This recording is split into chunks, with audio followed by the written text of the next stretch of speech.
रात राजा हरिश्चंद्र को एक स्वप्न आया कि उन्होंने अपने महल को किसी ब्राह्मण को दान कर दिया था। जब सुबह आंख खुली तो वे स्वप्न की घटना को भूल गए थे। नित्य के काम निपटाकर जब हरिश्चंद्र अपने दरबार में गए तो उस दिन उनसे मिलने 1100 ब्राह्मणों के साथ महर्षि विश्वामित्र वहां आ गए। महर्षि विश्वामित्र के पैर धोकर राजा हरिश्चंद्र ने उनका स्वागत किया। राजा हरिश्चंद्र को अपने स्वप्न की घटना याद आ गई। अपने स्वप्न की मर्यादा को रखने के लिए उन्होंने विश्वामित्र से अनुरोध किया कि क्या आप मेरे महल को दान में स्वीकार करेंगे।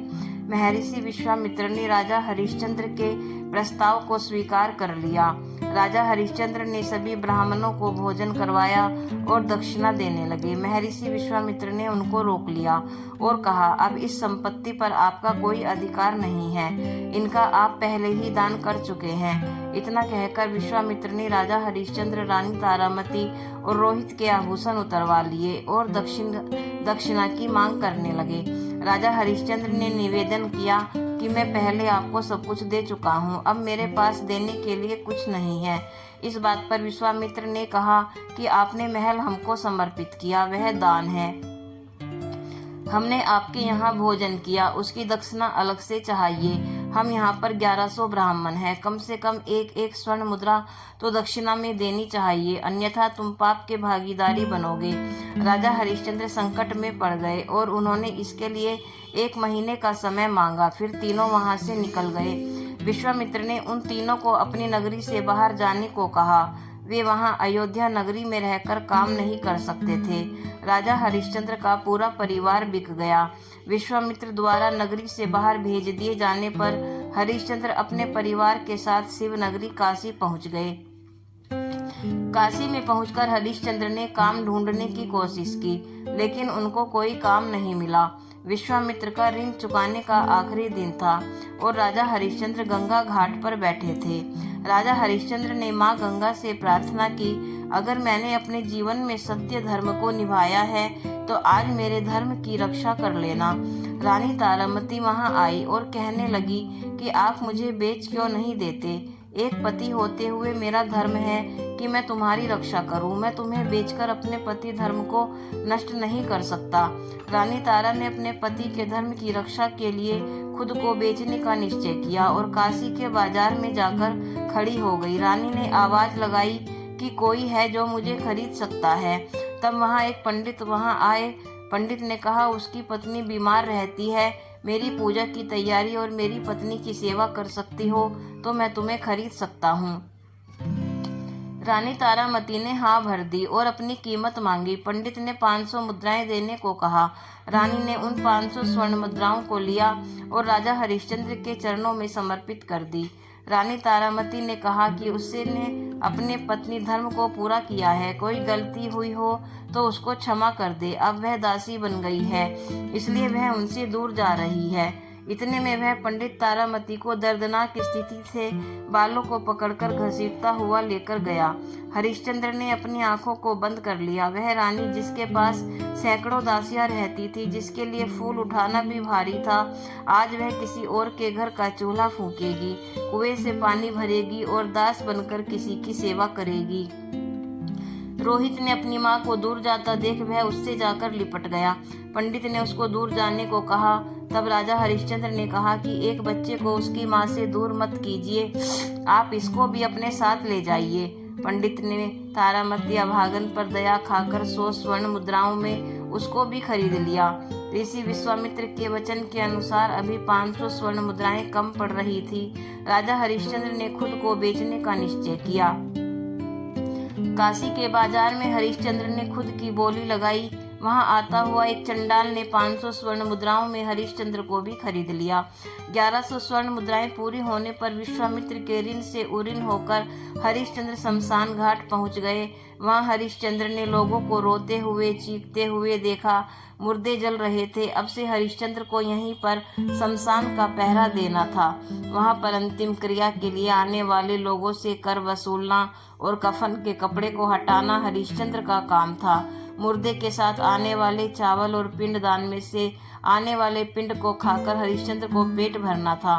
शमशान में सोना और वहीं पर रहना पड़ता था। इतनी विपदाओं के बाद भी राजा हरिश्चंद्र ने अपने धर्म को नहीं छोड़ा और पूरी निष्ठा से अपने धर्म को निभाने में लगे रहे। राजा हरिश्चंद्र के बेटे की मृत्यु। एक दिन पंडित जी ने रोहित को पुष्प लाने के लिए बगीचे में भेजा। वहां रोहित को काला नाग डस लेता है और रोहित वहीं गिर जाते हैं। रोहित को जहर चढ़ने लगता है। रोहित को लगा कि अब वह नहीं बचेंगे, तो जोर से चिल्लाकर कहा कि कोई है, मेरी माँ को कहना कि रोहित को सांप डस गया है। किसी ने रानी तारा को सूचना दी कि उसके पुत्र को सांप ने डस लिया है। रानी ने सारे काम को छोड़कर वहां से निकलने की कोशिश की, लेकिन पंडित जी ने रानी को रोक लिया और सारे काम को निपटाने को कहा। रानी तारा का दुर्भाग्य देखिए, बेटा मरा हुआ पड़ा है और वह उसके पास भी नहीं जा सकती। जब पंडित जी सो गए तब रानी दौड़कर बगीचे की तरफ गई। रानी ने रोहित को देखकर रोने की कोशिश की, लेकिन गांव वालों के डर से वह खुलकर रो भी नहीं सकी। अपने बेटे के अंतिम संस्कार के लिए वहां कोई रोने वाला भी नहीं था। रानी तारा ने अपने साड़ी के पल्लू को फाड़ा और रोहित के शव को ढका। रानी ने रोहित को गोद में उठाया और वहां से शमशान की तरफ निकल गई। शमशान में प्रवेश करते ही रानी तारा फूट फूट कर रोने लगी। रानी की आवाज़ को सुनकर हरिश्चंद्र की नींद खुल गई और उठकर बोले, कौन है? राजा हरिश्चंद्र के सर पर काला कपड़ा और हाथ में एक लकड़ी थी। शमशान की चिताओं की आग से हरिश्चंद्र बिल्कुल काले और भद्र हो गए थे। रानी ने उनको नहीं पहचाना और कहा, मैं रानी तारा हूँ और यह मेरा बेटा जिसको सांप ने डस लिया है। यहाँ अंतिम संस्कार के लिए आई हूँ। राजा हरिश्चंद्र ने जैसे ही ये नाम सुना, उनको कुछ कुछ याद आने लगा।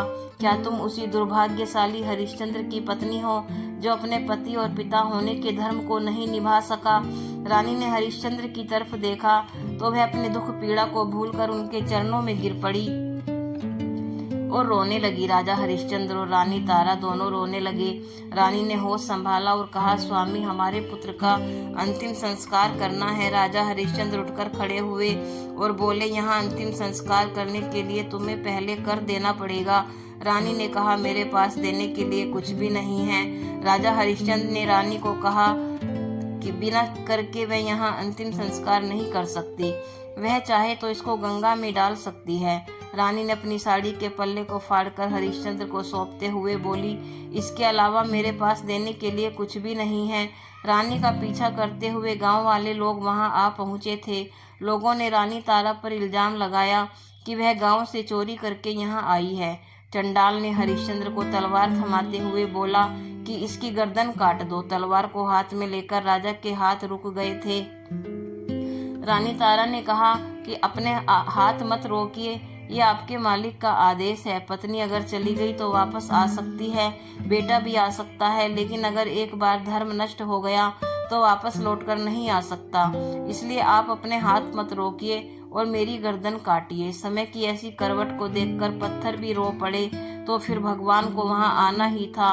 भगवान वहां आए और उन्होंने राजा हरिश्चंद्र के हाथ को पकड़ लिया। राजा हरिश्चंद्र ने देखा कि भगवान स्वयं उनको रोकने के लिए आए हैं। राजा हरिश्चंद्र उनके चरणों में गिर पड़े। भगवान ने उनको उठाया और गले लगाया। भगवान ने कहा, बहुत हुई तुम्हारी परीक्षा, तुम परीक्षा में सफल हुए, तुम एक सच्चे सत्यवादी राजा हो।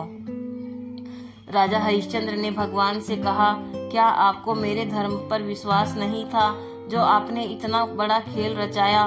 भगवान ने कहा कि मुझे तुम्हारी सत्यता पर पूरा विश्वास था, इसलिए मैंने तुम्हें चुना। तुम सत्य की परीक्षा में पास हुए। तुम्हारे जैसा सत्यवादी राजा न तो आज तक हुआ है न आगे कभी होगा। ये दुनिया तुमको सत्यवादी राजा हरिश्चंद्र के नाम से जानेगी। भगवान ने मरे हुए रोहित को जिंदा कर दिया, सभी को सुंदर शरीर प्रदान किया। महर्षि विश्वामित्र ने उनको महल वापस सौंप दिया।